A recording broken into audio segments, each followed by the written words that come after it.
show live demonstrator session using the demonstrator available to show you how to code root attribute data. Thank you.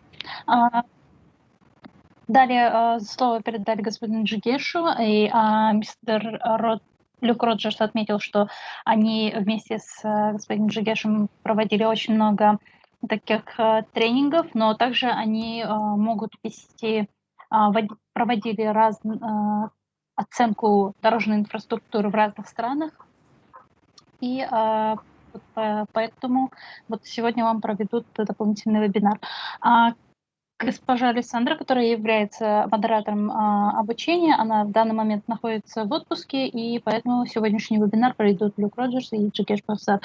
Господин Джигеш Пафсар отметил, что сегодня они вам покажут, как открывать демонстратор звездного рейтинга, как им пользоваться, и далее он по слайдам вам все расскажет. Okay, thank you. So our objective today is to we wish to give you support to the team working in Kazakhstan for better understanding of the process of iRAP root attribute data coding using the online software demonstrator.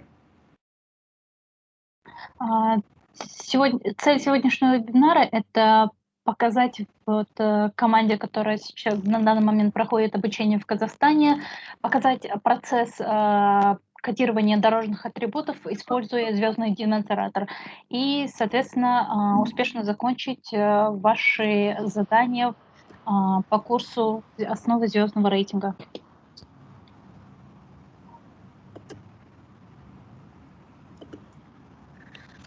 Okay, we will also like you to help you to work on your assignments within the star rating essential course. So many of you, almost all of you, have enrolled to the star rating essential course, and there are some assignments which you have to submit in order to progress in the course, and we'd like to help you with the initial part of the assignment so that you can move forward.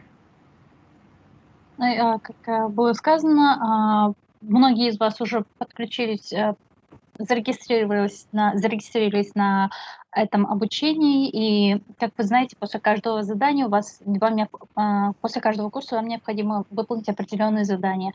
И сегодняшний вебинар, он как раз-таки направлен на то, чтобы подсказать вам и подтолкнуть сделать первые шаги по завершению ваших заданий.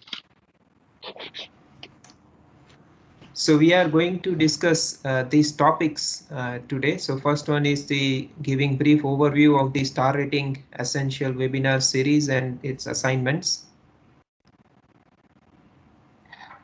Содержание сегодняшнего вебинара в первую очередь это короткий обзор курса основ звездного рейтинга и их заданий. Then how to use the demonstrator. So within VIDA software we have star rating demonstrator. So myself and Luke will tell you how to show you how to use the demonstrator. Далее вам покажут, как использовать демонстратор звездного рейтинга. Это программное обеспечение, которое используется для составления звездного рейтинга. How to use the instructions given in the assignment. So within the star rating essential course, in the assignment, Alessandra has given some instructions. So how to use these instructions to code the root images. Также вам объяснят, как использовать инструкции, которые были направлены вам для выполнения заданий после курсов. То есть вам объяснят, как использовать эти инструкции для кодирования дорожных изображений. Then how to submit the assignments on Schoology and view feedback given by teacher.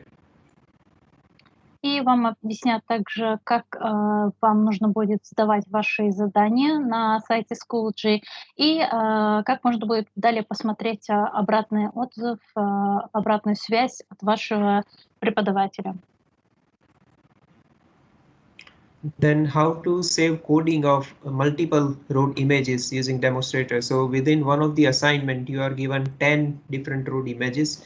You have to code all 10 different images using demonstrator, but also you have to save all of them within the demonstrator. So Luke will show you how to save your coding in the demonstrator. Также вам объяснят, как нужно будет сохранять результаты ваших кодирований, когда у вас не одно изображение, а несколько изображений. Согласно условиям одного из заданий, вы знаете, у вас есть 10 изображений для кодирования, и как раз сегодня вам покажут, как нужно загружать и сохранять кодирование этих изображений в демонстраторе, используя демонстратор. So these are the some of the topics that we have included in the content, but please feel free to ask any questions. If you have any question and it's not included here, please feel free to ask your question. You can ask right now, or you can ask in midway. Please raise your hand, and myself and Luke will keep an eye on the participants list. If you raise your hand, we will stop at appropriate time and take your questions.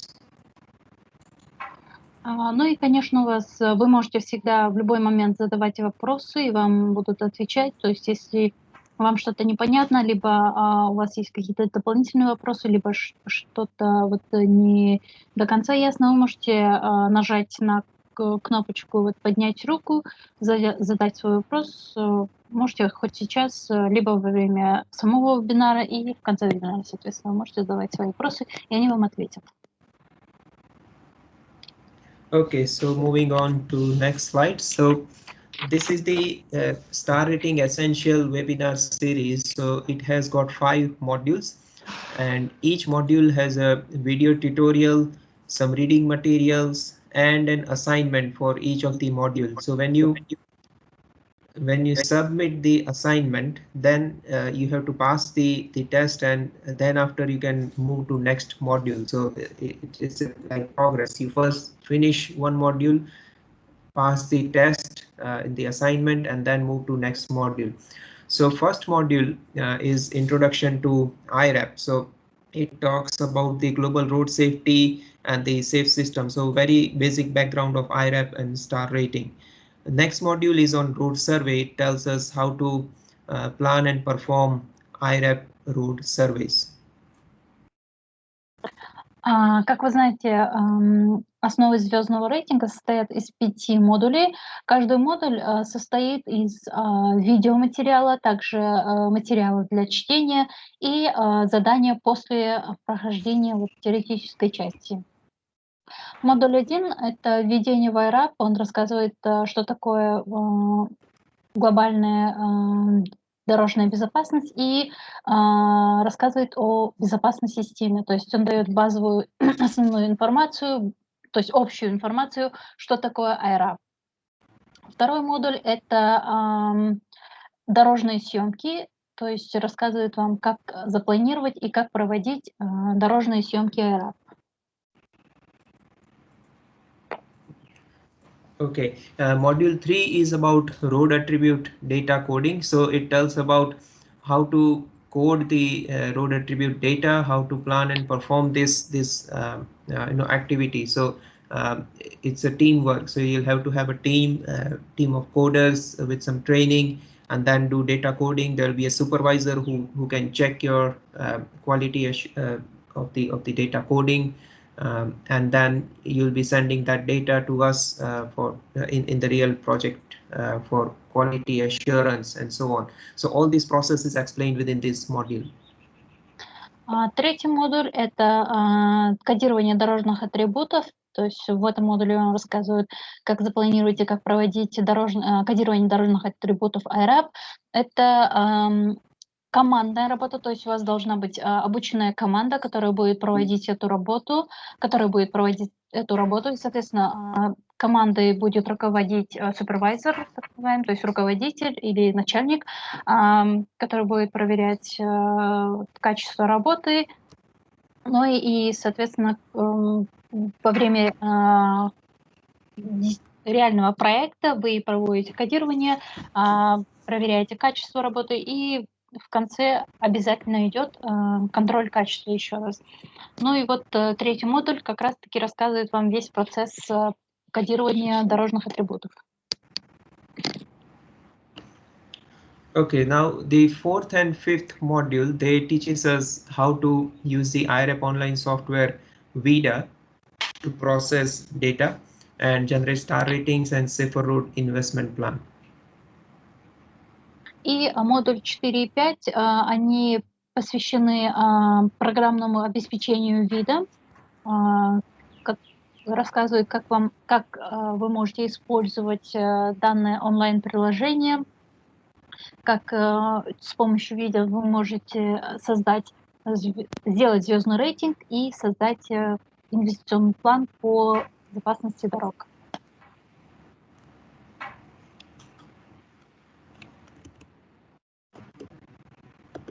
Okay, so as I mentioned, it's very important for us to submit assignments and successfully pass the assignment required, grade for each of the module. Then only we can access next module. So we will try to help you to show this process and also help you with the coding process, because that's one of the most important part, the road attribute data coding. And then comes the Vida processing. So we'll try to help you with your questions if you have any in this session.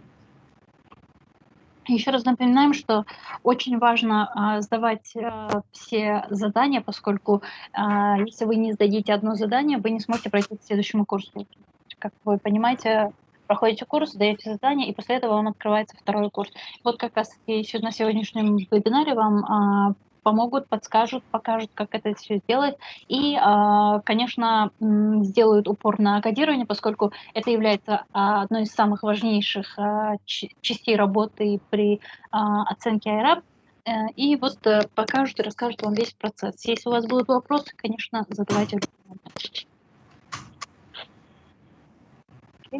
Okay, so Alessandra has shared the status of the Star Rating Essential course of our team. So for the team from Kazakhstan, so we have still, you can see the first one, 12 people, no activity. That means they are not yet registered into the Star Rating Essential course on the Schoology.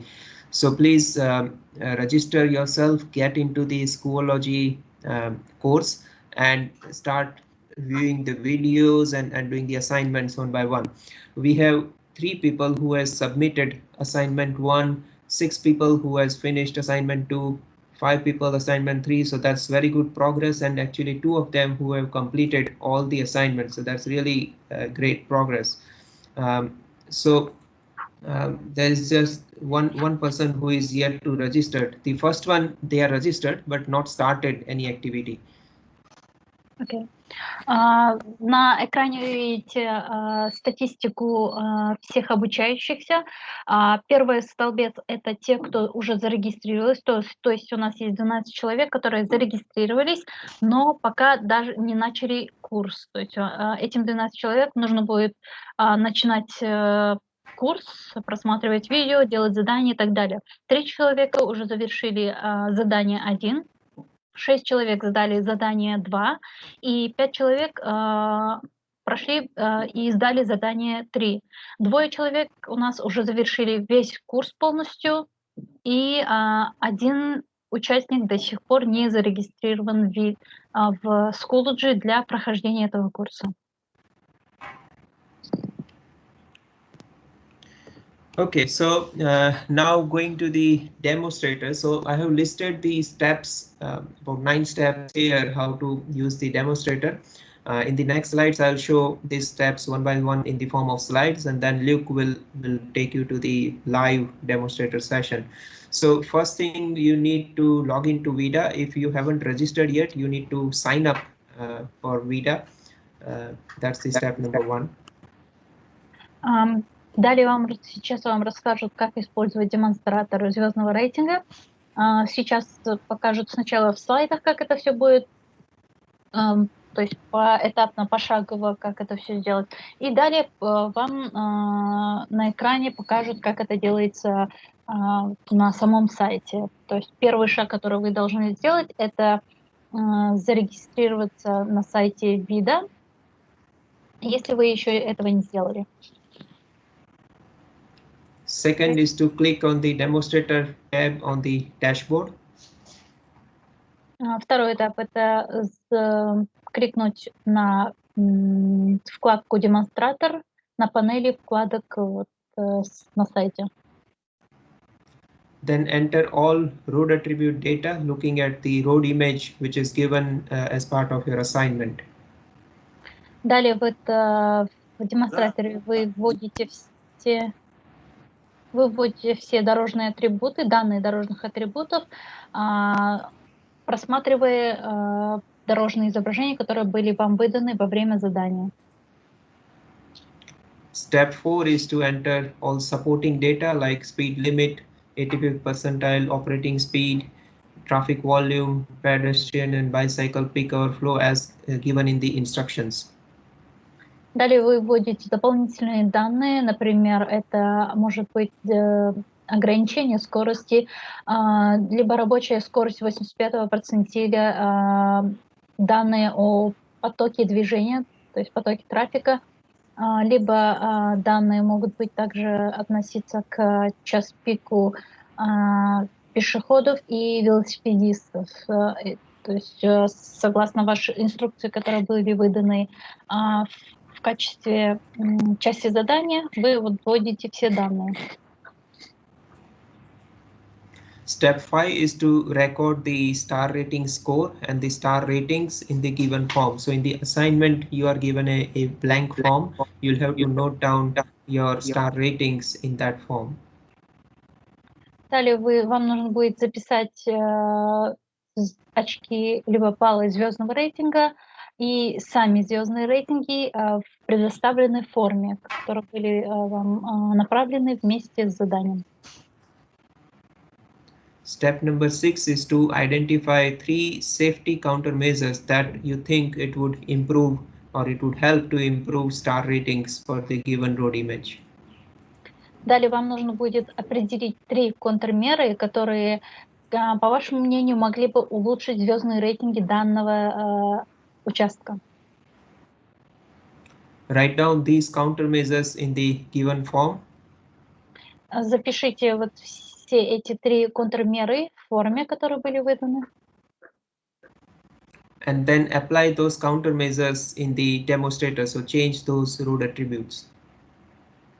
И далее вы применяете эти контрмеры в демонстраторе, то есть вводите эти контрмеры в демонстраторе звездного рейтинга. And then record the improved star rating score and the star ratings in the form. So this makes complete the process of using demonstrator. Ну и последний этап. Вы записываете улучшенные баллы звездного рейтинга и звездные рейтинги в форме. Okay, so this is the step number 1. You'll have to open VIDA website. So you can access by typing this in your browser, vida.irap.org. And if you haven't yet registered, you'll have to register by clicking here for the first time. Теперь вот вам наглядно все покажут. То есть вот первый этап, первый шаг — это зарегистрироваться и залогиниться на сайте вида. Это vida.irap.org. Вы заходите на этот сайт и регистрируетесь, либо входите на сам сайт. So if you need any help in the registration process, please feel free to get in touch through email or through Zendos or Axakin as you wish. Если у вас есть какие-либо проблемы с регистрацией, либо со входом на сайт vida.irap.org, вы можете написать на электронный адрес iRAP, либо дать знать мне, либо Жандосу, если у вас есть какие-либо проблемы с регистрацией. Okay, so once you log into VIDA, you will find this kind of dashboard. So this is called dashboard, and here we have a tab called demonstrator. So you'll have to click on this tab to access demonstrator. Далее второй этап — это вы, когда заходите на сам сайт, вы видите данную страничку с панелью вкладок, и выделены это как раз демонстратор звездного рейтинга. So when you click on the demonstrator tab, you will see this kind of new window will open with this star rating demonstrator. So on the top, you will see the 4 road user groups: vehicle occupant, motorcyclist, pedestrian, and bicycle. И когда вы нажимаете на вкладку «Демонстратор», вам откроется данная страница, где вы видите пользователей дорог. Это автомобилисты, мотоциклисты, пешеходы и велосипедисты.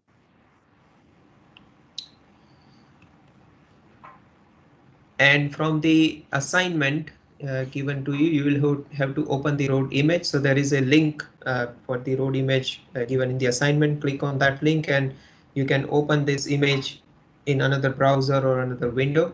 And the process involves the 50+ road attribute data coding for this image. So just look at the image and put appropriate coding values here. Luke will demonstrate how to do this coding for a given image. You said 50, right? Yes, 50. Okay, thank you. Далее вы открываете изображение, которое вам было указано на вашей форме для задания. То есть у вас есть ссылка, нажимаете на эту ссылку, открывайте на другой вкладке, либо на другой странице, и вам нужно будет провести кодирование. При кодировании используйте 50 разных атрибутов, и далее вам Люк Роджерс покажет, как это все делается наглядно. Okay, now some of the data that we need to put in, for example, traffic flow, motorcycle percentage, how many pedestrians use the road, etc. This data cannot be accessed by looking at the image. So you'll have to look in the instructions. So this is the assignment instructions, and this gives you that data. So just enter all this data in the appropriate. These are all drop-down menus. So you'll have to select appropriate value from here as given in your instructions. Некоторые данные, например, вот данные по потоку движения, они вам будут недоступны на самом изображении, то есть вам нужно будет следовать инструкции. В вашей форме там есть вот 4, например, здесь выделено 4 пункт. Использовать стандартные категории, то есть вы вводите, вот согласно этому перечню, вы вводите те данные, которые указаны в этой инструкции. Okay, so once you finish attribute data coding for all these road attribute tabs here, then you will get star rating for all 4 road user groups, and that is what the data form given to you. You'll have to write down the star rating score, that is this value, and star rating is this, like 3 star here, 3 star here, and so on. Как только вы видите все данные вот, дорожных все атрибуты во все вкладки и нажмете «Произвести звездный рейтинг», у вас сверху поменяются цифры, то есть вы сделали звездный рейтинг, и цифры внизу, вот где полоски, это баллы звездного рейтинга, и сверху вот, звездами отмечены как раз-таки сами звездные рейтинги. Вы все вот эти цифры и звезды вы переносите на свою форму.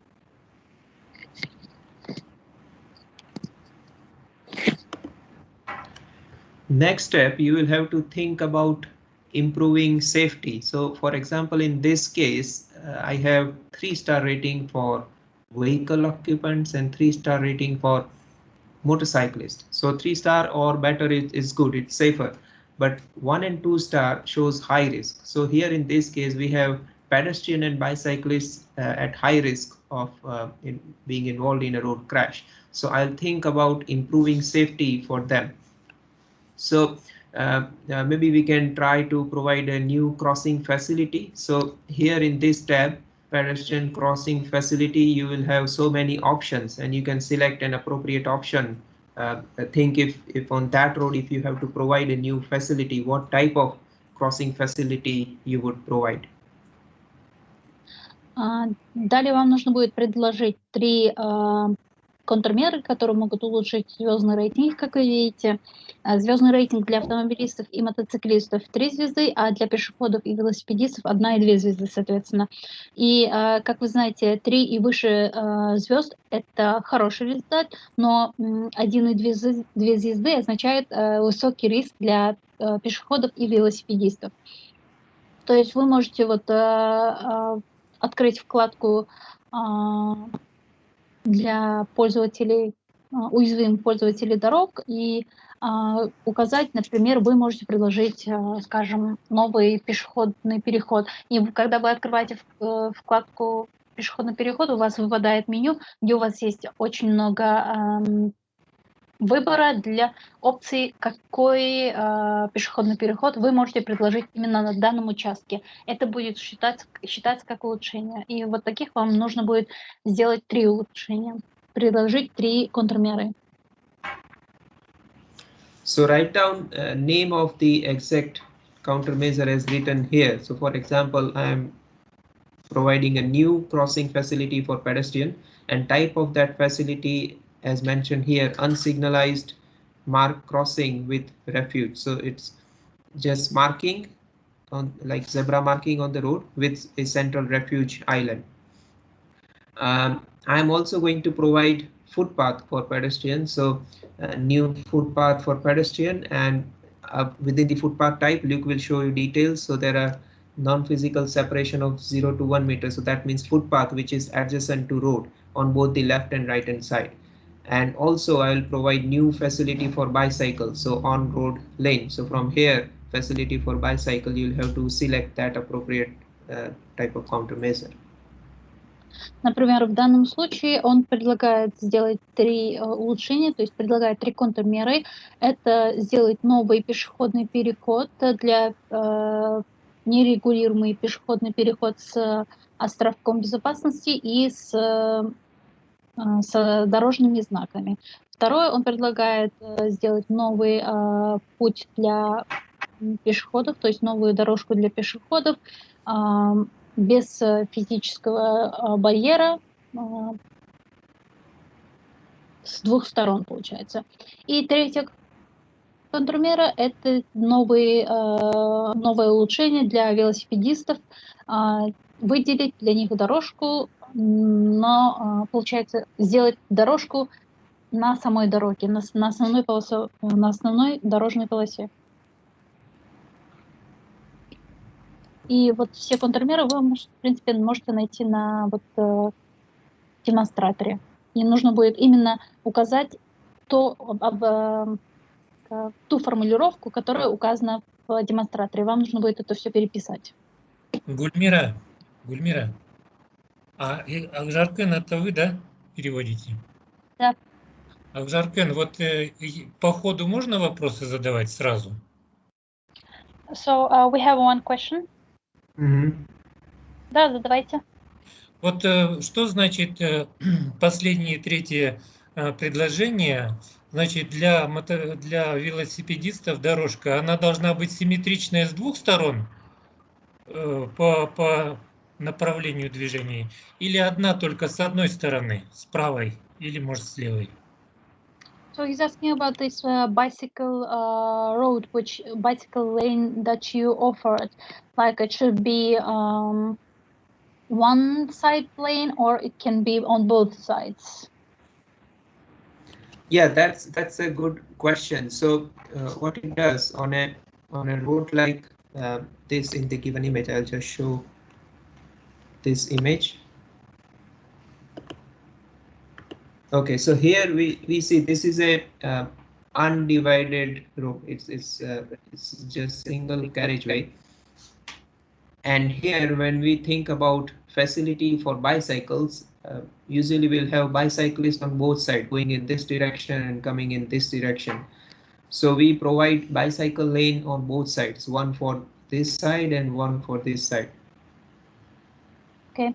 Да, спасибо за вопрос. Как вы видите, вот в данном задании у вас дорога является без физической разделительной полосы, то есть неразделенная дорога, но есть два направления. То есть в любом случае нужно будет предоставлять дорожку для велосипедистов как с одной стороны, так и с другой стороны, в обоих направлениях. То есть надо уширение сделать проезжей части, да? So is it required to make the widening of the road? Yes, a little bit, because the bicycle lane what we have chosen here, again there are so many type of bicycle lanes. So there are some of them which are exclusive, so it is away from the road, a separate lane.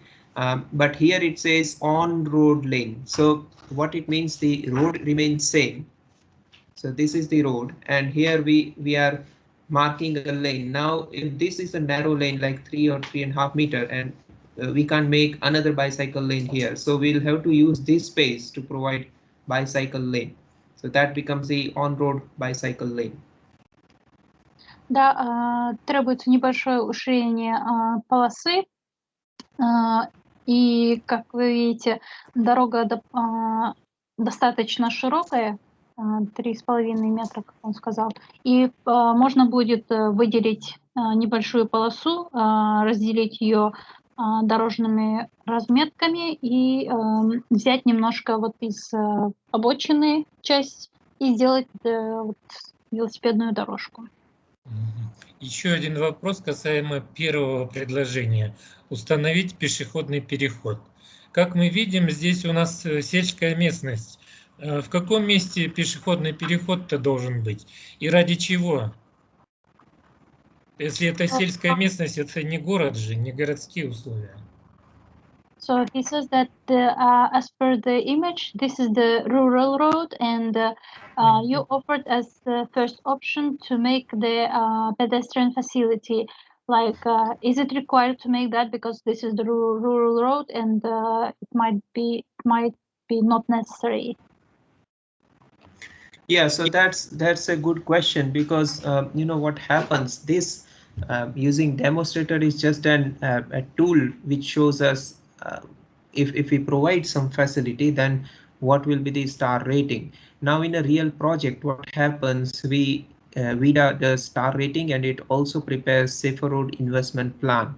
So there comes this question: if it is a rural road, if the pedestrian flow is very low on a rural road, then is it justified to provide a footpath? Yes or no? So there comes the economic analysis.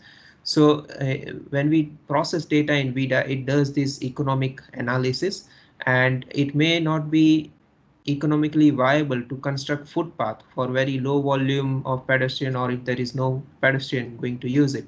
So your question is very valid. In urban area, VIDA may say yes, it is required to provide footpath, it is economically justified. In rural area, it may not be justified. But this is just an example. Here we are showing how to change the road attribute and how it affects star rating. So this is just to see that kind of effect in star rating. Thank you. Да, хороший вопрос. Когда вы будете делать звездный рейтинг, используя вида, у вас будет возможность видеть, какое будет влияние ваших примененных контрмер на, исходя из типа местности. То есть, да, когда есть городская местность, обязательное условие — это сделать пешеходные дорожки, обустройство пешеходных путей. И когда это касается сельских местностей, конечно, там уже по-другому. И исходя из данных потока пешеходов, нужно учитывать экономическую выгоду при обустройстве дорог. И когда вы будете делать через виды, звездный рейтинг, у вас будет возможность как раз-таки через составление инвестиционного плана по безопасности дорог, вы будете видеть экономическую выгоду либо невыгодность данных улучшений. Но в данном случае это просто пример, и чтобы вы могли видеть, какие изменения влияют на звездный рейтинг на демонстраторе. То есть это не окончательная какая-то вам инструкция, а именно это пример. Ну, я так понял, тогда и второе предложение это как пример. То есть если он предлагает пешеходные дорожки параллельно движению, но это у нас уже будет не сельская дорога, это у нас будет городская дорога, которая имеет тротуары. Так?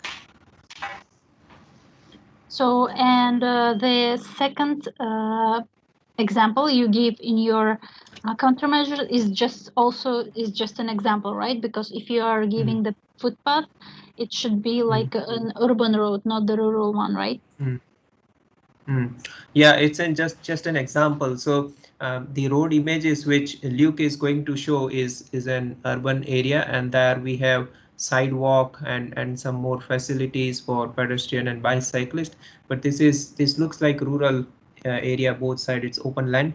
So by looking at the image, it seems that there is no requirement of providing footpath or bicycle, so that's okay. It is up to us what we select. And within the pedestrian facility footpath, there are different types of footpath. So you can select the informal path, which means not constructing a proper footpath, but some space where they can walk.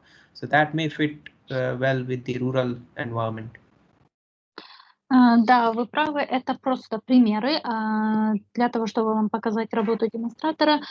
И далее, когда Толик Рожес вам покажет другие изображения и другие кодирования, ну вот смотря на это изображение, вы, например, можете сказать, что данная местность является сельской, и, как вы знаете, существуют разные типы обустройства пешеходных переходов. Можно просто предоставить, например, какое-то пространство для того, чтобы люди уже проложили свой как неофициальный путь, неофициальную дорожку, пешеходную дорожку. Ну, я понял. Спасибо большое. Я это для того это говорю. Нас сейчас слушают 21 человек, да? И все дорожники, специалисты, и все знают наши стандарты казахстанские. Они, конечно, видят, что это сельская дорога. Вот, и согласно нашим стандартам никаких здесь не должно быть пешеходных дорожек, то есть тротуаров. Так что, ребята, имейте в виду, что это только пример. Переведите нашему коллеге. He said that you just explained that we have a lot of participants here, and they are all road engineers, and they should know that it's just an example. That they should understand it. Yeah. Right. This is just an example, and we know that the supporting data given here. So this data, it tells us that we have 1 to 5 pedestrian walking on both sides of the road in peak hour and crossing. So based on this data, we tell that some facility is required, though looking at the image, it looks like rural, but we have some pedestrian flow as per the instruction here. So this is just an example for learning. In your real project, when you do the assessment of Kazakhstan road network, you will see more practical examples where VIDA will identify pedestrian facilities in urban area where you have pedestrian bicyclist, and very less facilities required in rural area like the image which looks like here. Да, это всего лишь пример. Вот, например, согласно инструкции, у вас есть вот данные, которые вы должны использовать. Например, вот пешеходный поток через дорогу у вас присутствует, хотя и по изображению это сельская местность, у вас есть некоторый пешеходный поток от 1 до 5, то есть Это для того, чтобы вам показать, как работает демонстратор звездного рейтинга. Далее, когда вы будете делать свой реальный проект, у вас будут другие примеры, другие данные, и вы понимаете, что в городской местности у вас в любом случае будет надобность делать пешеходные переходы, а в сельской местности вы будете, конечно же, исходить от данных, которые у вас будут на руках. Спасибо. And just also to add to that, there are in these assignments there are no wrong answers. If you're putting a list of 3 upgrades or countermeasures on your list on your form, the task or the assignment is to make sure that you accurately record the change in star ratings. So it doesn't matter what you choose a footpath, any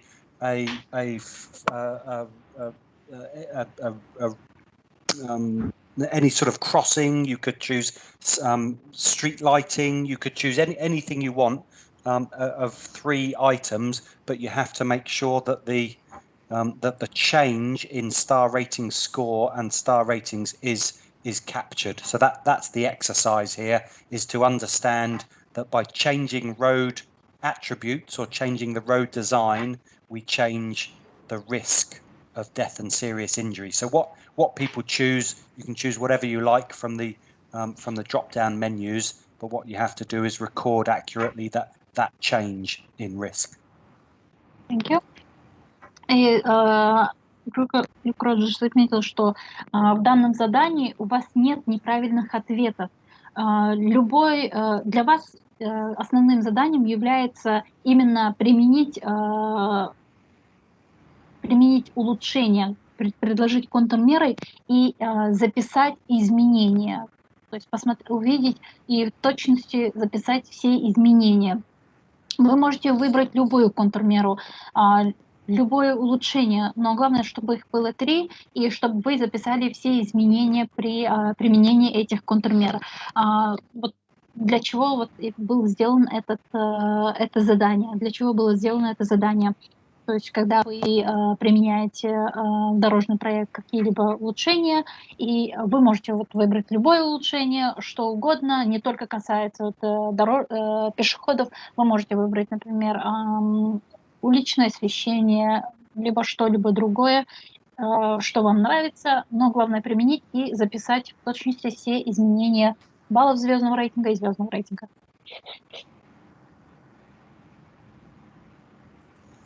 Okay, great. So very good discussion here. So moving forward, as Luke mentioned, when you put these road attributes here, you will get the change in star rating, and you will have to note down here. So this is like after star rating. So again, note down the star rating score here and your star rating here. Как вам уже объяснили, вам нужно будет применить вот эти контрмеры, которые вы предложили, 3 контрмеры, и в нижней таблице вам нужно будет как раз-таки записать все изменения после применения этих контрмер. And one of the requirement to pass this assignment within the course is to get minimum 3-star rating for at least 3 road users. So here we have 4 road users. And by doing this, we are getting all of them 3-star or better. So you get 4 marks out of 4 marks. If we don't put, for example, bicycle lane, then the bicyclist may remain 1 and 2-star. That will make your 3 road user categories getting 3-star or better. So that is still passing grade.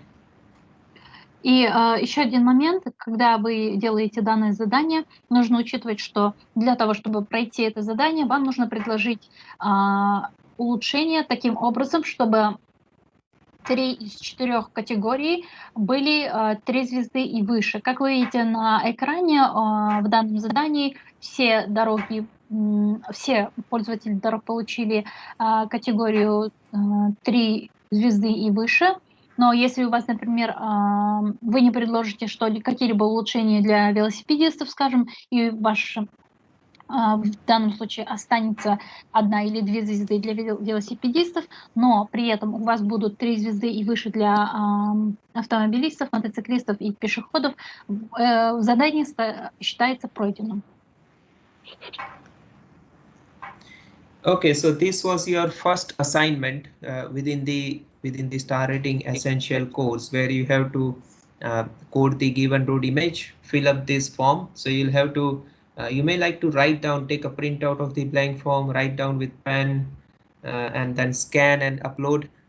Or maybe you can type it's Word file, so you can type your answers here and then upload the document to the assignment. So later we will also show you how to submit your assignment, how to see the comments given by a reviewer or teacher, and if required you may have to resubmit. So we will also show that process, but before we go there, I'll ask Luke to show the live demonstrator session, entering all the road attribute data in the appropriate tab. So yes. Данное задание вы можете сдать в любом виде, вы можете распечатать данную форму и вручную все написать и отсканировать и отправить, либо вы можете сразу печатать, поскольку это документ Word, и напечатать все ваши данные и все ваши контрмеры и так далее, и сдать таким образом. Далее вам покажут, в каком виде нужно сдавать данные задания и как смотреть обратный отзыв от человека, от преподавателя, который проверил ваше задание. Okay, thanks. So now I'll ask Luke to show the demonstrator on his screen. Thank you. Okay, thank you, Jigesh. Okay, I'll try to share my screen. I'm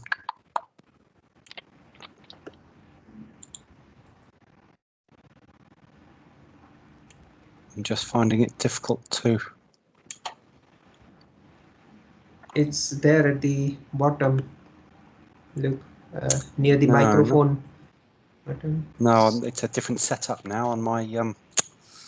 Okay, share content. Let's have a look.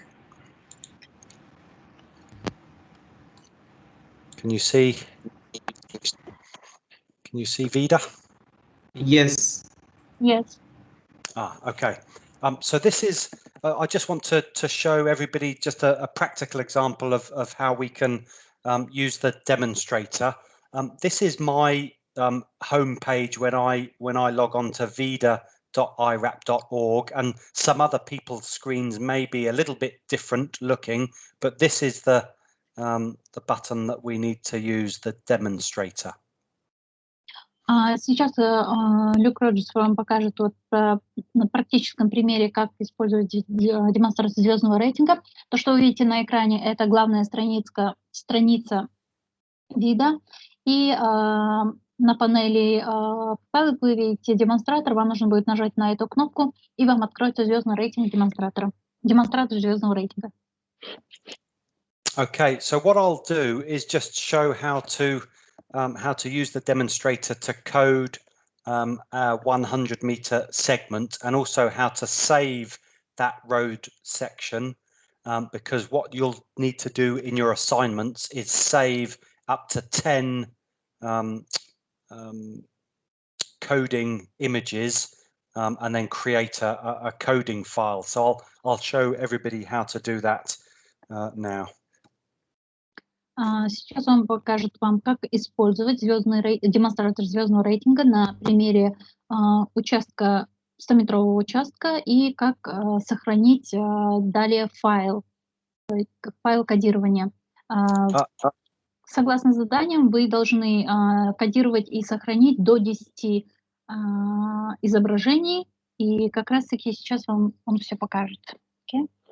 So I think what we may do is we could use any example to do the coding, but if I don't know if anybody has a particular example that we should run through, but this is, I think, one of the images that are in the assignments, so this could be a good option if that's okay with everybody.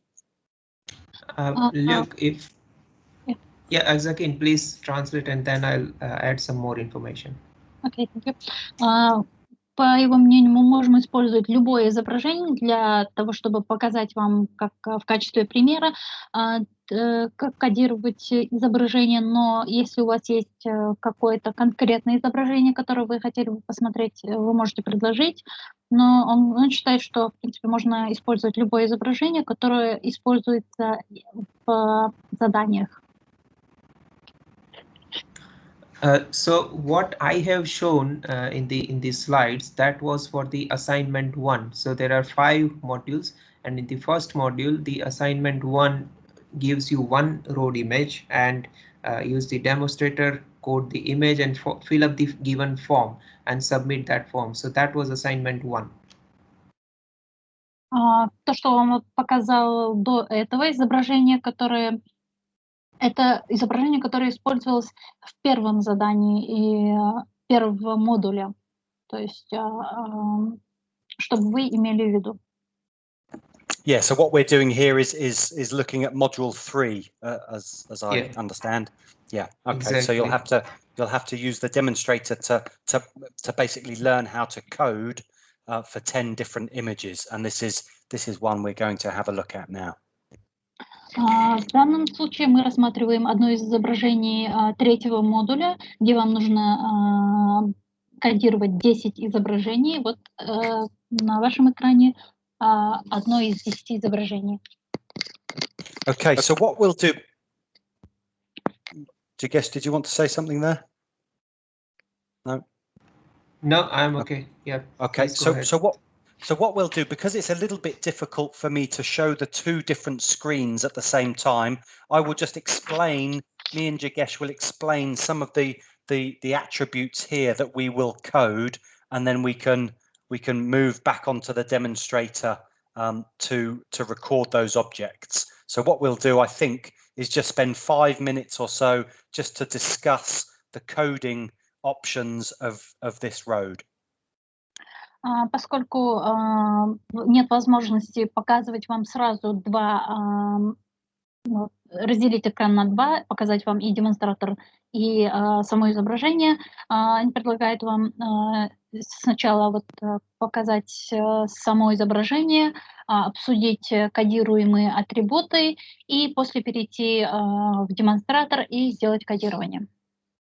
Now, in your assignment, there will be, as Jigesh has explained earlier, there will be some data that is provided to you already, and that is things like traffic volumes, pedestrian flows, even, I think, speed limit and operating speed. So there are some details that you will have already to input into the demonstrator. Как ранее сказал Джигеш, у вас есть некоторые данные, которые приведены в ваших инструкциях к заданиям. То есть это касается именно потока движения, объема потока движения, ограничения скорости, также потока движения пешеходов и так далее. То есть данные, которые у вас уже имеются на руках, и вы должны просто внести эти данные в демонстратор. Okay, but in this image we can see some different road attributes that we will record in the demonstrator. We can see that we have 2-lane road, so we've got 1 lane in each direction. So that's the first one of the first attributes we can notice. We're surveying in this direction, so we've got 1 lane going this way and 1 lane coming back the other. So we've got 1 lane per direction. Но также есть атрибуты, которые вам нужно будет в первую очередь заметить. Это на этом изображении, как вы видите, 2 полосы движения в одном направлении и в обратном направлении.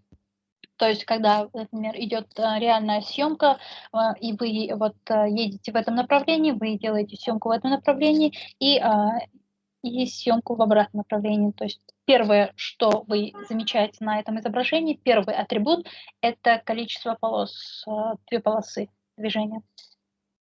We can also see that we have a footpath on the right-hand side here, and also a footpath here on the left-hand side. They are two slightly different types of footpaths. This one is not separated by any physical object, so this one is adjacent to the road. This one does have a physical separation, this grass verge area.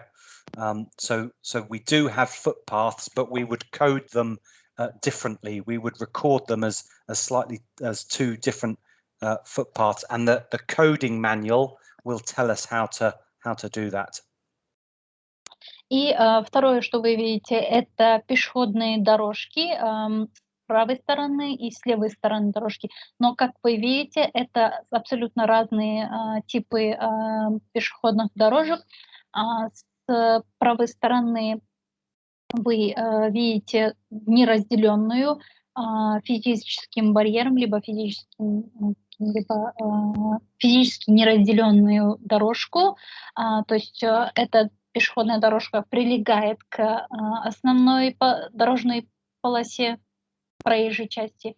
И с левой стороны вы видите также пешеходную дорожку, которая разделена физически вот этим газоном и вот деревьями, кустами и так далее.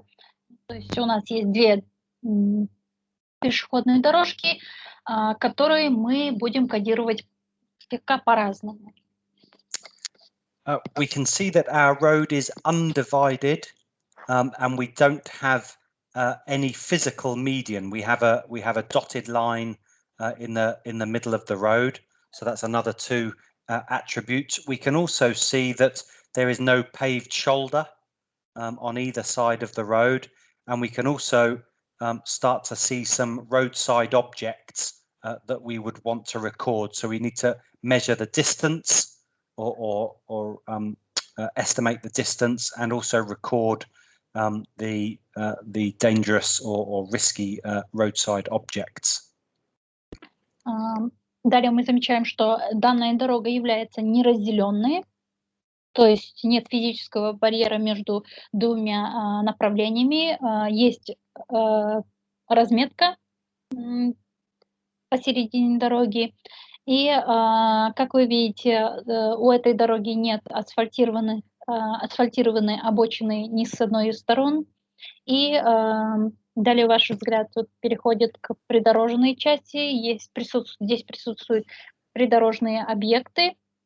А в этом случае нам нужно будет оценить расстояние и записать, закодировать именно опасные придорожные объекты. We also have a vehicle access here, so we have driveways to private properties, so that's something that we need to record. And also perhaps one of the most important things to think about when we are coding is that we are recording the objects for each 100-meter segment. So we start, our 100 meters starts here at the bottom of the screen, and 100 meters would roughly be where that car is up in the distance. So what we could do is we can scroll up the road either using our mouse scroll wheel, or we can zoom in a little bit. So what I can do is zoom up the road a little bit, and I can start to see some more objects. We can see maybe we have an intersection here, and I can check the map to see if there is an intersection. But we also have a speed limit sign here, 40 miles per hour. So what the instructions say in your assignment is it gives you a default speed to record unless there is a sign in the image. So it's very difficult to see from here, but it's certainly within our 100 meters segment, this 40 mile an hour speed limit. Далее вы видите, вот с правой стороны у нас есть подъездная дорога к частной собственности, то есть мы кодируем этот атрибут. И важно отметить, что вот это изображение — это 100-метровый участок. То есть вы можете, вот как 100 метров начинается вот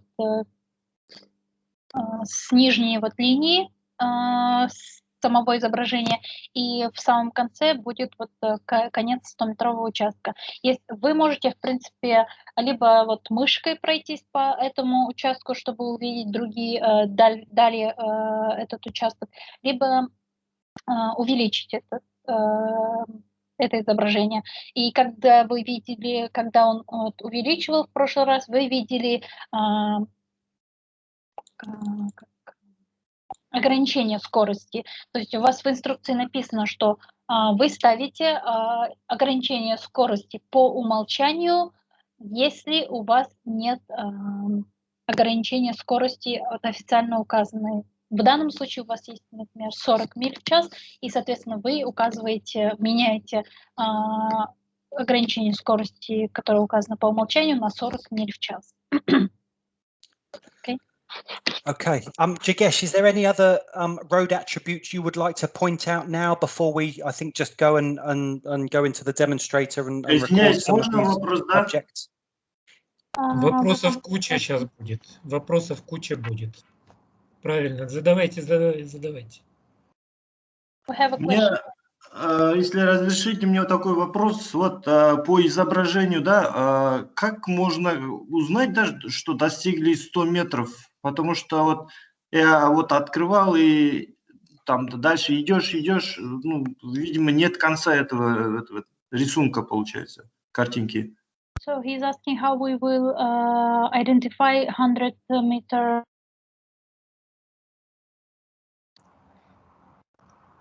How will you identify the end of the 100 meters? Я хотел бы уточнить, да, вот, Жарко. Значит, мы видим рисунок, да, картинку, фотографию, да? У каждого человека свой глазомер. И нет реально, вот при программе обучения, мое пожелание Люку Роджерсу, господину, да, надо все-таки сделать накладки какие-то, чтобы люди видели, линию провести поперек дороги, где у нас 100 метров кончается. Понимаете, в чем дело? Это первое, да, вот то, что предыдущий участник с Казахстана замечание делал, я вот уточняю этот вопрос. И второе, вот 40 миль в час, вот этот знак я бы ни за что не увидел, учитывая то, что диаметр этого круга и цифра 40, она, во-первых, плохо просматривается, да, и размер ее не соответствует стандарту, и, наверное, не только в Казахстане, наверное, на большей части других стран мира такого размера знака вообще нету. Как можно такой знак увидеть? Переведите. So he's asking about the 100-meter section also, and he's telling that you could make like some kind of line as the end of the 100-meter section because they cannot find it, they cannot identify it, because when they are moving forward, they see that the image is going on further and further, and they cannot find it. The end of the 100-meter section. And the second question is about that the road sign of the speed limit, because he's telling that it's very small, and if he was checking it or if he was coding it, he would never notice it because it's too small and it's not up to the standards of the road signs. Ну, я имею в виду, пусть переведите, что в других странах тоже это ненормальный размер бы был. Не только в Казахстане. And it's not up to the standard, not only of Kazakhstan, but in other countries too. The sign of that road. Yes. Yeah. Okay. Well, Jigesh might be able to help us on the 100-meter point, but certainly I know that is a 40-mile-an-hour repeater sign that is to the standards in the United Kingdom. So in the United Kingdom, we do have small repeater signs like that. Certainly, you know, I take the point that it is very small, it is very difficult to notice, and luckily you will be doing coding on the Kazakhstan network that you will be more familiar with. So that's Yeah, so that's the advantage there if you have some familiarity with your road signs and street furniture. But yeah, it's in this test. And when you're coding, you do need to look at all of the road signs. That would be my advice, and look at all of the roadside objects for the 100 meters that you have. But I don't know, Jigesh, do you have any advice on where the 100 meters might stop? Yeah, certainly. So, or first we need to translate what you mentioned, Luke. Yeah, maybe. Yeah, please, Exakin, if you can translate. Эта дорога, вот, которую вы сейчас кодируете, видите, это дорога в Великобритании. У них есть такие маленькие указатели, дорожные знаки, которые повторяют после вот основного дорожного знака. То есть, да, это будет трудно, но при кодировании вам нужно обращать на все вот эти мелкие детали внимательно, чтобы ничего не пропустить. Но при реальном кодировании, когда будете кодировать свой проект, вы будете кодировать именно казахстанские дороги, где все дорожные знаки, все дорожные обустройства вам более-менее знакомы, и вы можете их распознавать более детально, чем, вот, например, дороги Великобритании. Это понятно, что мы сейчас будем работать на казахстанских дорогах, но это сейчас у нас процесс обучения же, тут же борьба за количество баллов, за прохождение теста. Вот в чем вопрос. А это, если мы не заметим этот знак, это уже будет как ошибка, снижение балла. So that you're right that they will work on Kazakhstan road, but right now they have a training, and it's about the scores of the training. And if they do not notice this small road sign, it will be like minus of the score. Это Correct. Yes, and that's exactly why I showed you the sign. That's because I don't want you to fail the assignment. I want you to pass the assignment. So that's exactly why I have used this example, because it's a difficult example that you have been given, so I can sympathize with your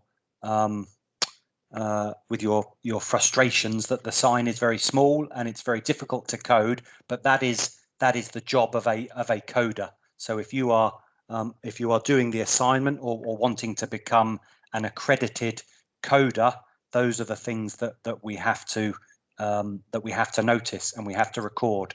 So that's partly why we are choosing a difficult one, and we are trying to show you exactly what to do and how to record it. So yes, we do appreciate that this isn't an easy 100 meters to code, but that's part of this session, is to help you the best we can.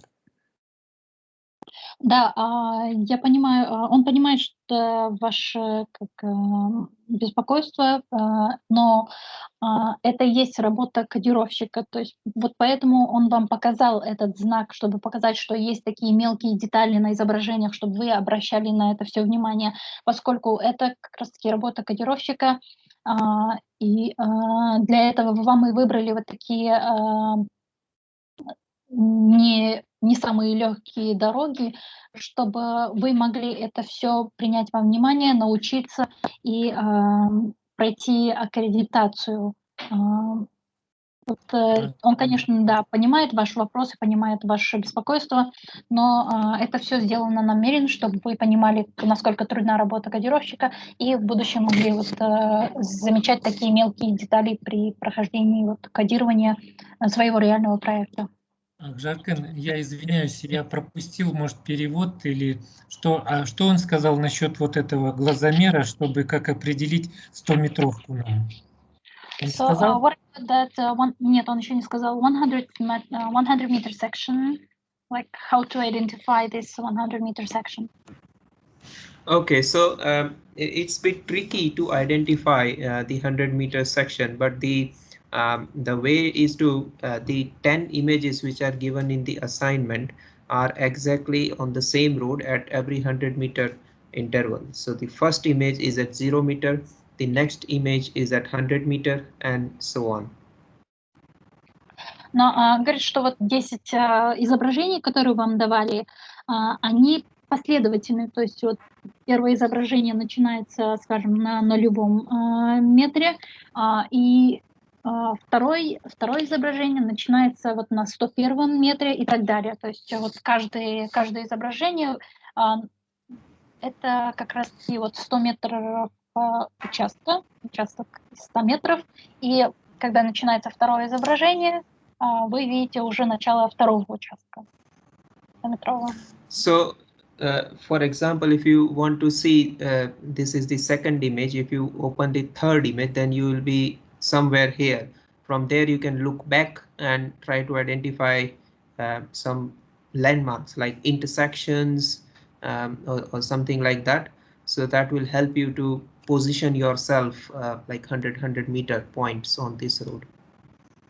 И, например, вы открываете сразу несколько изображений, и вы можете последовательно видеть, согласно вот ориентирам, посмотреть, например, где-то это может быть перекресток или что-нибудь другое в качестве ориентира, и вы можете видеть вот начало 100-метрового участка и конец. Но каждое изображение последовательно, 1, 2, 3, 4, 5, 6 и так далее, это начало и конец вот, предыдущего участка.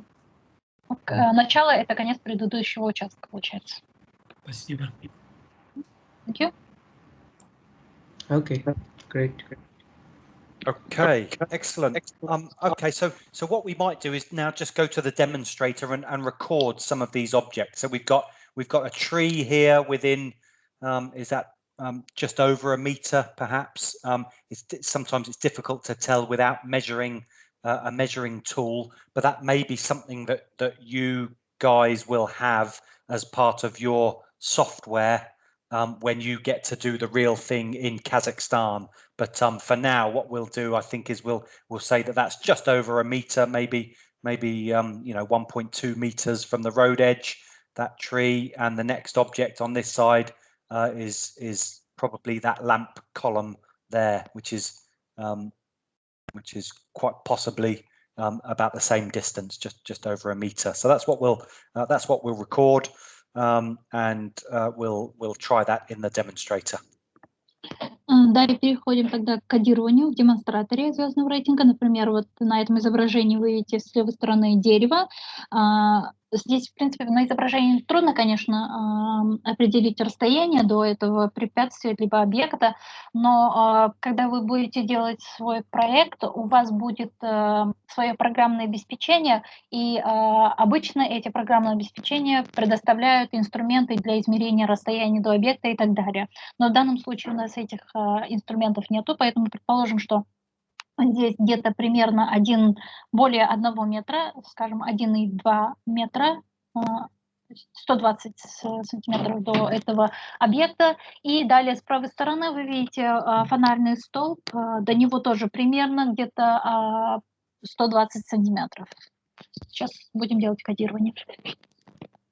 Okay, so if I just run through some of these groups of road attributes and start inputting some of that data. It might not be exactly correct, but I'll just put some data in and then show you how to save that into an upload file. So if I start with speed limit, we saw a 40 mile an hour repeater sign.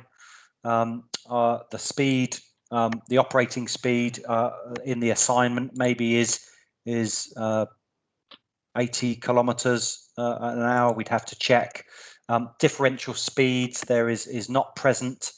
Speed management or traffic calming again not present. If you want to know how to code these things, remember that the rules are laid out in the coding manual, which you should have access to. Далее мы переходим к кодированию. Некоторые данные могут быть не совсем точными. Мы их будем вводить в качестве примера для кодирования. Вот, например, он ввел ограничение скорости. Мы видели указатель 40 миль в час. Он указал 40 миль в час. Далее рабочая скорость он поставил 80 км в час. Но опять-таки нужно будет исходить от инструкции, то есть посмотреть инструкцию. Дифференцированного ограничения скорости у нас не присутствует, то есть он ничего не менял, оставил не присутствует, отсутствует, то есть и нет управление скоростью, управление дорожным движением тоже он оставил как отсутствует. Но здесь он отметил, что в любом случае вам всегда нужно исходить от правил, от руководства по кодированию, к которому у вас есть доступ при кодировании. So here I've just filled in the vulnerable road user facilities. So those are things like pedestrian footpaths and crossings. So I've put in those footpaths, so sidewalks on the driver's side. There was one had a non-physical separation, so that means there's no gap. So a gap of 0 to 1 between the footpath and the road. And then on the passenger side or the left-hand side, remember we had a gap, a grass area of about 3.5 meters. So that's why I've coded those sidewalks there. Далее он заполнил данные по обустройству дороги для уязвимых пользователей дорог, то есть он указал, что есть тротуар. Вы помните, у нас было 2 тротуара. С правой стороны тротуар без физического разделения, который прилегает к дороге, и с левой стороны дорога, пешеходная дорожка, то есть тротуар, который находится более в 3 метрах от дороги с физическим разделением, что он и указал при кодировании.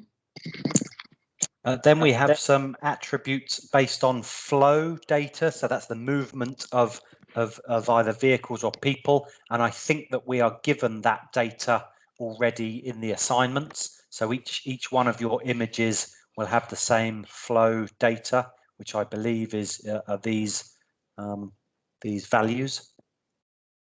Далее он заполнил вкладку «Поток движения», то есть всех участников дорожного движения. Эти цифры вам предоставлены в вашей инструкции, и они, в принципе, одинаковые. То есть вот то, что он указал, так и должно быть, по идее. Да, Аджаркин, можно вернуться к скоростям? Could you please open the speeds? Speeds? Yes. Каким образом вот мы видим 40 миль в час, а последний operating speed 80 километров в час? Почему именно 80 километров в час? То есть рабочая скорость. Ее надо в мили в час переводить или нет? So you showed that the speed limit is 40 mil per hour, but you showed as operating speed 80 kilometer per hour. So he's asking, is it essential to use the mil per hour, or because you chose the kilometer per hour? Yes, good question and a very good spot. I did that because I know that the image that we just looked at is in the UK. It's in England, where we use miles per hour. So I know that small 40 sign was in miles per hour. That's why I coded the speed limit using miles per hour. But also the assignment, I think the instructions in the assignment, but I would have to check, says that the speed limit is 80 kilometers an hour unless it's signed otherwise. And the operating speed is, I think it says the 85th operating speed is 80 kilometers per hour. So that's why I've just followed the assignment guidance exactly there. So the model can deal with using different units there. It can deal with miles per hour and kilometers per hour. It's not ideal, and that's why this is probably not the best example to give. because it's in the UK and it's got a speed limit there. But yes, it's good spot, but it can be, it is compatible. Okay, thank you. Да, спасибо большое за вот, замечание этого момента. Он указал 40 миль в час, поскольку эта дорога находится в Великобритании, а в Великобритании используются мили в качестве измерения. Но он указал также 80 километров в час, поскольку так указано в инструкции задания. То есть там написано, что ограничение скоростью указывается 80 километров в час, если не указано иное. И точно тоже касается вот рабочей скорости. Там 80 километров в час или 85 километров в час. Но в любом случае модуль, то есть демонстратор, может работать с разными измерениями, например, того же ограничения скорости движения и так далее. Это, конечно, не самый вот идеальный пример, но модуль может работать с разными измерениями скорости и так далее. Ну, если мы переведем операционную скорость, рабочую скорость 85% вероятности, а сколько это будет в мили в час?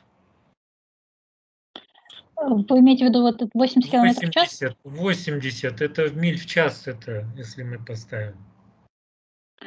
So how much will be the 80 km per hour in miles per hour? It's about 50 miles per hour, 80. And what the model will do, it will take the higher of either the speed limit or the operating speed to base the risk score on. So what the advice to give to you is just follow the assignment instructions. Whatever the instructions say, just follow that. But in your when you're doing the work in Kazakhstan, what you'll need to do is to know the speed limit. If it's not signed very well, you'll either observe the speed limit from the signs, or you'll input that because you will know the speed limit of that road. But you will also need to input the 85th percentile operating speed. So you will have to, when you do the real work in Kazakhstan, you will have to collect some speed data. And the model will base the risk on the higher of the two. But in this case, yeah, 80 kilometers an hour is around 50 miles per hour. Но 80 км в час это примерно где-то 50 миль в час, и модуль будет брать как за основу скорость движения, которая является выше. То есть в данном случае, в любом случае 80 км в час это примерно 50 миль в час, и, соответственно, модуль будет берет в расчет именно скорость движения, которая выше. И когда вы будете, делать проект в Казахстане, у вас будут, конечно, все в километрах в час и ограничение скорости, и 85-й перцентиль, но вам нужны будут эти данные. То есть если у вас будут ограничения скорости, у вас будут дорожные знаки, с которых вы будете брать данные, но также вам нужны будут данные 85-го перцентиля рабочей скорости, то есть вам нужно будет проводить измерение скорости движения. Ну вот операционная скорость – это рабочая скорость. К примеру, на дороге стоит знак ограничения скорости, да? Или транспортная скорость легкового автомобиля, или же есть, к примеру, ограничения на грузовой транспорт. Что нужно выбирать в рабочей скорости? So regarding the operating speed, we have vehicles and we have trucks. Like which transport type we should use, like trucks or the vehicles for the operating speed? Yeah. When we take speed sample data, we're collecting the speed of all vehicles that are traveling on the road. So when you're doing your calculations, you will include all of the vehicles and you will make a calculation based on that. So you know, so the speed is the 85th percentile is the speed at which 85% of all vehicles are traveling at or below. Вы берете среднюю скорость всех транспортных средств, то есть без разделения на грузовые либо легковые. Вы берете именно 85% всех транспортных средств, которые движутся по этой дороге, и вы делаете рабочую скорость, среднюю скорость. Спасибо. Вопрос такой по скорости. Вот на этих 10 фотографиях, где мы делаем задания, в некоторых местах нету ограничения скорости. Там как быть? Вот, допустим, если нету ограничения скорости. So,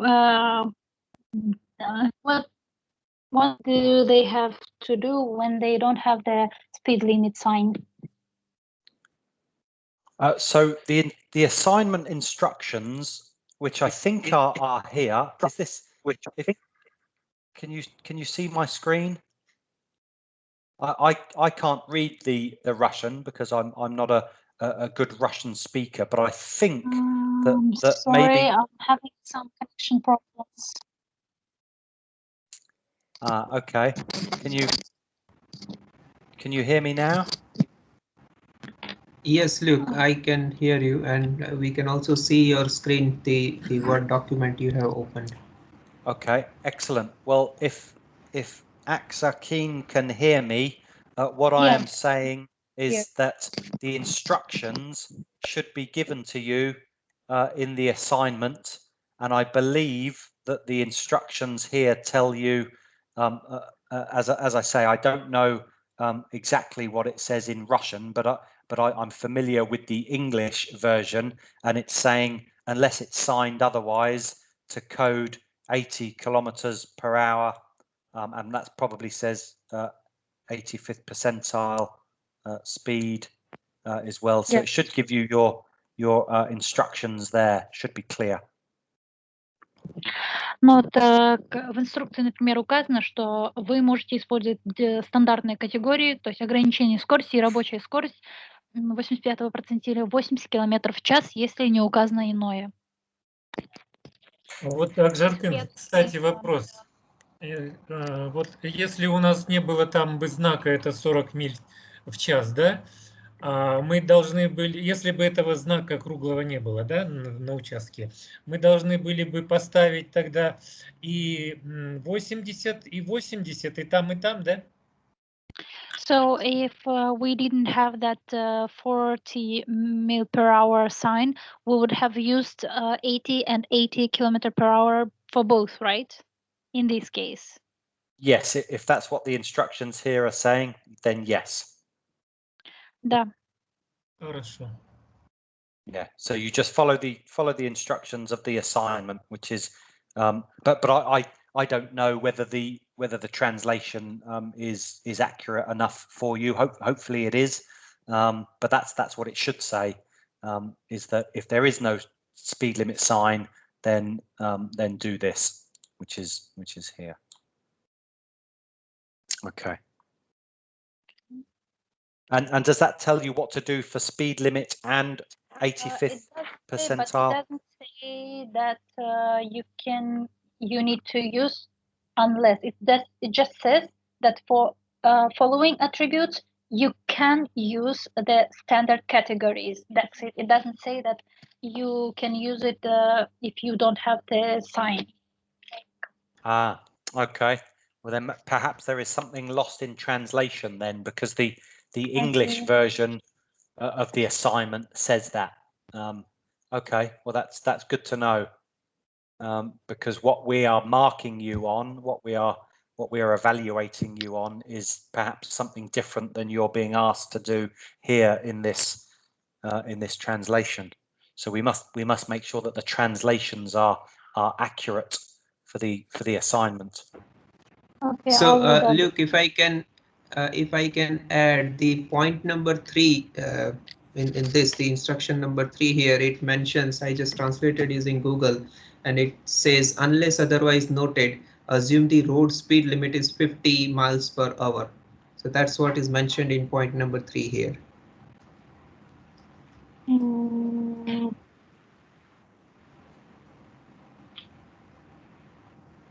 Point number 2. Oops. Yeah, this one that I've highlighted. It does say that. Luke, I think you have opened the, is it assignment 3 or assignment 1? This is module 1. So thinking it was 3. No, this is assignment 1. If you can show the instructions for the assignment 3 that I have sent to you by email, so that clearly mentions. Потом вопрос такой. Вот у нас ограничения есть в городских дорогах, да? Ну, имеется в виду, когда знаков нету, в населенных пунктах 60 км в час, да? В загородных дорогах, допустим, вторая категория дорога, там, если знаков нету, то 90 км в час. Вот на автобане, допустим, 140 км в час, да? Это знаки не ставятся, но мы как бы знаем. Теперь, если казахстанские дороги будем использовать, да, вот эту систему вида, мы должны какую скорость здесь ставить? То, что ограничено, да, или 80 километров вот это ставим везде? Okay, so we have one more question regarding the speed limit. For example, we know that in urban area, the mean speed limit is 60 km per hour in Kazakhstan. Then in rural area, like in outskirts, we have 90 km per hour. And in the highways, we have 120 или 140, вы сказали, на автобане? 140 для легковых. And we have the speed limit of 140 km per hour for vehicles on highways. But these speed limits, they do not have the signs, but we know that we have these speed limits. So which speed limit do we use? The ones that we know, or the one the 80 km per hour as in the instruction? Yeah.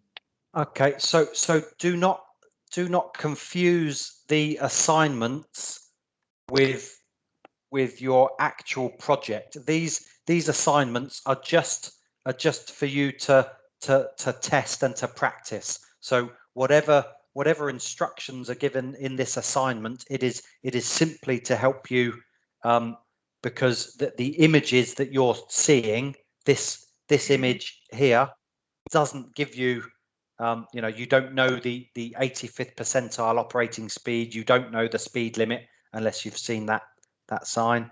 So these instructions here are only for the assignments.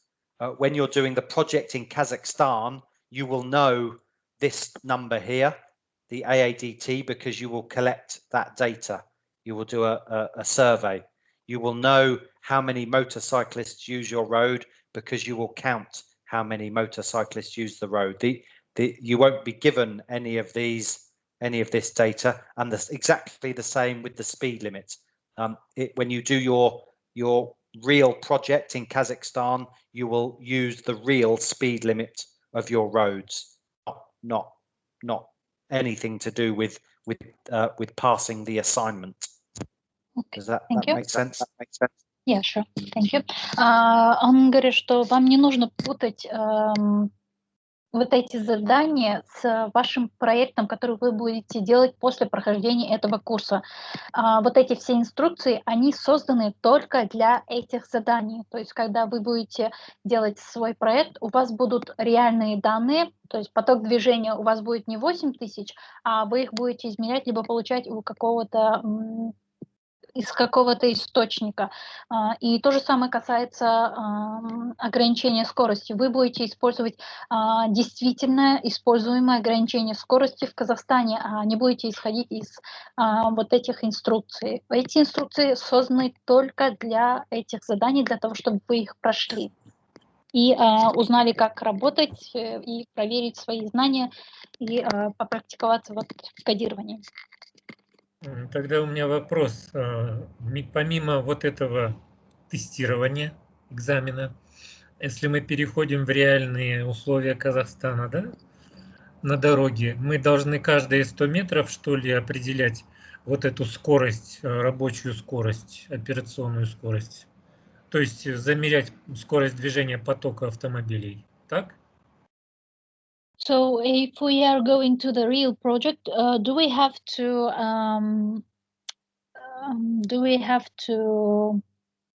sorry, let me to measure operational speed every 100 meters? No. What the advice is, and that there is a document to help you plan some of this survey work. What you will be advised to do is use any speed data that is already available. Perhaps the government has already captured some speed data. Maybe the police already have some speed data. If not, the advice is to collect some speed data while you are doing the survey. So maybe you stop the survey vehicle and you can collect some speed data while you are doing the survey. But that's in the survey manual, which hopefully should be available to you in Russian. So there is advice on that. So you might do some sample speed surveys.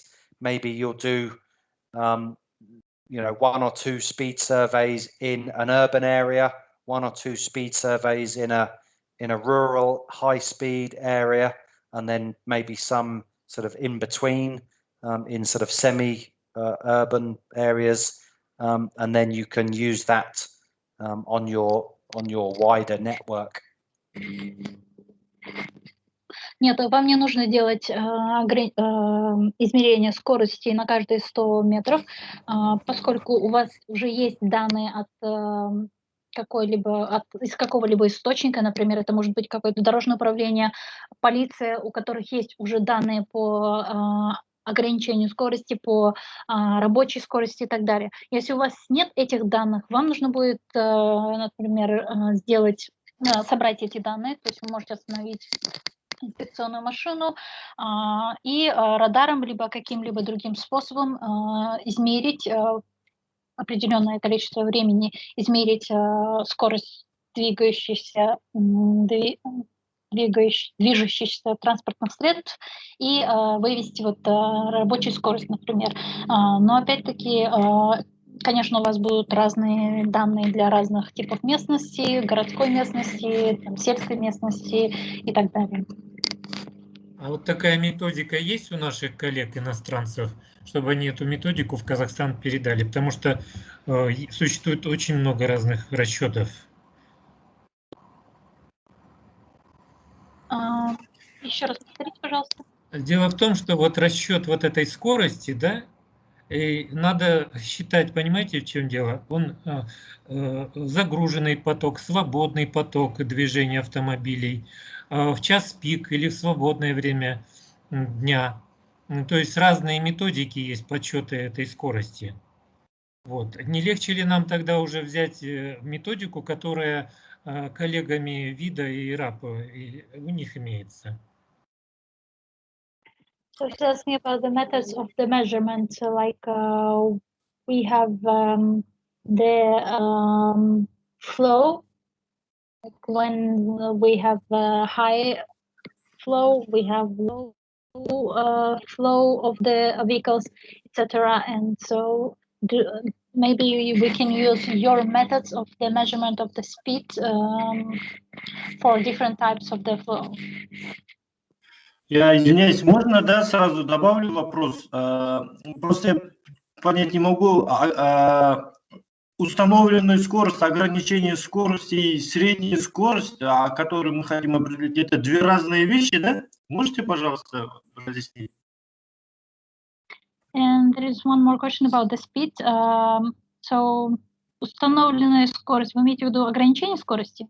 Ну да, я вот не понимаю коллега, которые вопросы задают. Если на дороге установлены, допустим, 80 км в час, да, 100 км в час, почему просто его не использовать, а еще какой-то вот среднюю скорость они спрашивают? Это или две разные вещи просто? Здесь, как я понял, да, вот есть на дороге ограничение скорости, знаки стоят, да, и фактическая скорость машин, потока. Фактически они могут 100 ехать, да, или вообще 60 ехать. Вот такое, наверное. Они предлагают именно эксперимент делать, то есть оперативно сделать съемку скорости, ребята. То есть, да, у нас в Казахстане нету такой методики определять скорость. Мы меряем ширину, интенсивность, но скорость транспортного нету. Нет, это Поэтому в теории есть. Если вы откроете книги теории расчета скорости, все это есть. МАДИ, наш головной институт, который московский, он это все давным-давно методики написал, но они разные. Исследования есть, для науки все это делается, но стандартов-то нету. Как мерить, в какой час, 24 часа стоять мерить, или 12 часов, или Я достаточно поэтому 3 и часов. задал этот вопрос вот нашему коллеге иностранцу. Час пик мерить или 12 часов мерить? Вот это большой вопрос. В какой день недели, допустим, мы интенсивность меряем в 5 дней, да? Суббота, воскресенье не меряем, допустим. Вот Потом такая методика. поток свободный и несвободный, сжатый поток. Это же разные виды потоков движения. Мы уходим очень далеко в науку. Нужно ли это? То есть это большая работа, допустим, стоять, мерить, да, вот этот транспортный фактический поток, он нужен ли вообще для вот этого iRAP? Или достаточно там действительно одинаковые ограничения скорости, сюда поставили ту же цифру, да? Вот этого может достаточно для определения безопасности? Вот такой вопрос тоже. So we have a very big discussion and big question about the speed limit and the operating speed. So they are asking if they need the operator to measure the operating speed, because as they think it's not necessary and they can use the speed limit instead of the mean operating speed. And are we talking about for the project in Kazakhstan or these assignments for the project in the project? Yeah, okay. For the project in Kazakhstan, you will have to record 3 different speeds. You will need to record speed limit, 85th operating speed, and mean average speed. So those are 3 inputs that you must have for each 100 meters for your road network. We're not saying that you have to record it for every 100 meters, physically go out on the road and record it, but it is an input that you will have to do for the upload file. So you could relate your operating speed, so your 85th percentile operating speed and your mean speed. It could be related to your speed limit. If you know, for example, that your operating speeds are usually, let's say, 10 kilometers an hour faster than your speed limit, then that's an easy thing to do. Your operating speeds can equal your speed limit plus 10 kilometers per hour, if that makes sense. Okay, thank you. Ну, для проекта, который вы будете делать в Казахстане, вам будет необходимо записать, либо вывести 3 вида скорости движения. Это ограничение скорости, второе – это рабочая скорость, то есть скорость 85-го процентиля, и среднюю скорость вывести. То есть вам нужно будет это сделать в качестве, для того, чтобы ввести эти данные в загрузочный файл.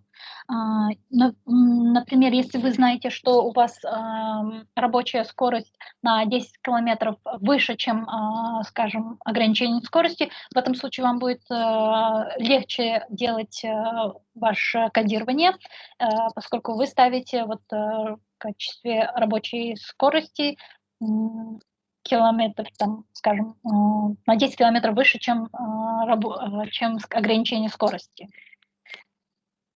Вот я хотел бы уточнить. Вот, с ограничением скорости все понятно. Ее ставят у нас согласно проекта, рабочего проекта. Там есть раздел «Безопасность движения», и там по местным локальным условиям ставится знак. Ну, к примеру, крутая, там, кривая, поворот или видимость плохая. Это понятно, с ограничением скорости. И мой вопрос остался без ответа касательно, могут ли они нам передать свои методики вот расчета оперейтинг, то есть это как переводится? Рабочая. Рабочая скорость. Вот чтобы мы не мучились и не брали какую-то там неизвестно какую методику, а уже конкретно ихнюю методику взяли. Могут ли они нам дать? So he says that he understood about the speed limit. Yes, it's okay, but he doesn't understand about the operating speed. If it's possible, if you can show them or send them the methods of the measurement of the operating speed, so they can see it and use it in the project. Sure. Yeah. What I advise is that perhaps we can have another session. You know, it could be later on this week. It could be next week. It could be sometime very soon that we talk about something like that, like speed and operating speed in a bit more detail. We can certainly send you or find the documents that we've translated that will help to explain that. But it's usually helpful to talk through these things like we're doing now. But I'm in a few minutes time I'm going to have to leave to go to another meeting. But definitely we will explain and help and support to give you more information on the speed issue. Да, конечно, и он предлагает также провести еще один вебинар, именно более детально обсудить такие моменты, например, вот ограничение скорости, средней скорости и так далее, и они постараются найти вам документы, либо какие-то документы, которые могут вам разъяснить, перевести их и отправить вам, и далее более детально это все обсудить, поскольку когда мы разговариваем, у нас больше есть возможность понять друг друга и все это пояснить. Спасибо. Okay, thank you. Look, just you proposed like something convenient will be Friday, yeah? Yes, I think we could do the same time on Friday if that's let me just convey convenient message. for people. Okay, everybody. Құрметті әріптестер, жұма күні сондай тоже сағат 10-да. Қалай қарайсыздар? Пойдет. Как вот смотрите, в 10 часов тоже, в пятницу получается. Давайте можно.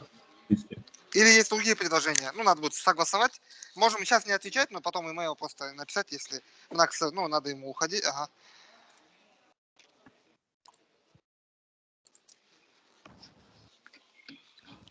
У нас сегодняшний вебинар до скольки? Ну все, он уже кончился. 2 часа вот, ага. Теперь Конечно, просто... надо продолжать. Ага. Надо продолжать. Okay, look, we will get back to you soon. Today, actually, we will write email. Sure. And we understand Friday is your convenience. Okay, thank you. Thank you very much. Excellent. Yeah. Okay. Well, that will be good. I think we can think of some more things to help you with on Friday, particularly if you give us one or two things that you would like to talk about. So speed could be one of them, and some other things. Maybe it gives people a chance to have done some of the assignments, perhaps, and you may have more questions. What I want to do just before we finish, and as Keen, you can translate what I've just said if you want. But what I also want to just do is to show you how to save the road sections on on the demonstrator as well. So, Aksakin, I'll let you translate what I just said, but yeah, then I just want to show you just to finish off. Sure. Итак, тогда вот на следующей встрече вы можете подготовить какие-то вопросы, либо непонятные моменты, чтобы вы могли более детально обсудить. Это следующий момент. Вот сейчас он хотел бы показать вам, как сохранить кодирование, которое вы сделали. Поэтому пока не расходитесь, и он сейчас хочет показать вам. Еще у меня последнее предложение на экране. Пусть выведет на русском языке, чтобы мы могли оперативно работать с русским языком. Русский язык адаптирован. Пусть нам показывают экран с русским языком. Следующий раз. Он уже сам не сможет понять, куда нажимать, и что он не понимает русского языка.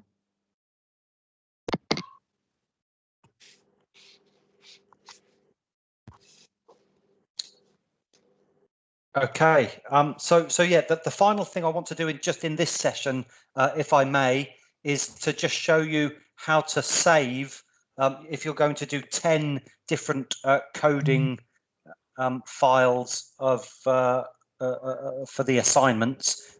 Once you've made all your selections using these tabs here, so we do speed, vulnerable road user facilities, flow, intersection, mid-block type, mid-block and roadsides. Then if we go down to save, what we can do is create our coding file. And in here, if we click on there, what we can do is add a road section, and we can give it a name. And oh, sorry, no, what we want to do, sorry, first is save. We want to save our section, and what we can do is we can put in, if we've got a list, we can copy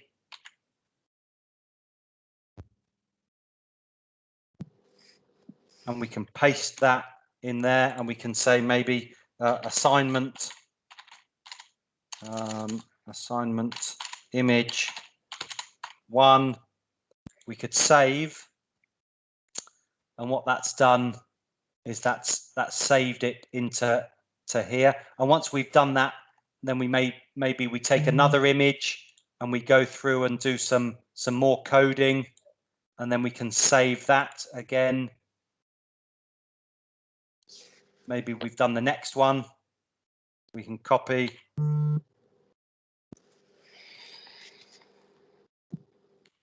Put that in there, and we can, maybe we say number 2. We can save that. What we'll have is our different images will appear in this list, and then what we can do is create a coding file and add our different sections. You'll add 10 altogether, like this, and then you can download, and that will create you your coding file that needs to be sent in for your assignment. So we fill out using these attributes. We press save, and it will join onto the list. And if you don't need them, you can just delete them. But what we do is you're going to create 10 of those, and then create your coding file. That creates your Excel file. So that's all I wanted to finish off by saying, and hopefully we can have another session perhaps on Friday. Okay, thank you. Итак, для того, чтобы сохранить ваш файл кодирования, вам нужно будет провести кодировать каждое изображение, то есть вот по каждое изображение отдельно. После окончания кодирования одного изображения вы нажимаете Save, то есть сохранить, и даете ему название. Вот, section name — это название участка, description — какое-то описание. И нажимаете Save, это сохранить. Например, он пишет, что вот задание 1, изображение задания 1, и Save, и он появляется у вас в этом списке. как список. Вы делаете, получается, сохраняете все 10 изображений таким образом, то есть кодируете каждое изображение отдельно и сохраняете его, save, save, save. И в конце, когда у вас будет 10 строк, 10 изображений вы закодировали, вы нажимаете Create Coding File, то есть создать файл кодирования. И после этого у вас создается файл кодирования, и вы его сохраняете с определенным названием и в формате CVS. В принципе, это вот все, что он хотел на сегодня сказать, и он надеется, что в пятницу у нас будет еще одна сессия, еще один вебинар, где мы можем дальше продолжить обучение и обсудить уже более детальные такие вопросы. Okay, thank you. Okay, excellent. So so hopefully that's given you just a little bit of help on the assignments. But by all means, let us know if you need some more help, and hopefully we can perhaps have another session on Friday. Is there anything you want to add, Jigesh? No, I think it's really good suggestion to have another session. We would also like to help you to plan for your route surveys and know more from you what type of survey equipment you have got, and how to collect the supporting data and all that part. So our Friday's meeting will be a starting point to us helping you to do the planning for the route surveys. В принципе, на этом все. Спасибо большое за участие. Сегодня было такое очень хорошее обучение. В пятницу тогда обсудим более детально какие-либо вопросы, если у вас они возникнут, и продолжим обучение. И также будет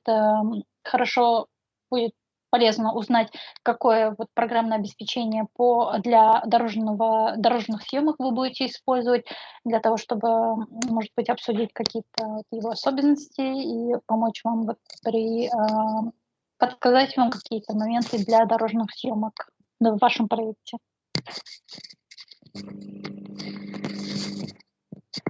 Okay, excellent. Well, thank you, everybody. Thanks for your patience and your attention, and hopefully speak to you again soon. Okay, bye-bye. Большое за участие. Тогда увидимся скоро. Всем до свидания. Thank you. Goodbye. Thank you, colleagues. Thank you all. Rahmet. Bye-bye. Sağ olun. Rahmet. Sağ olun. Sağ olun.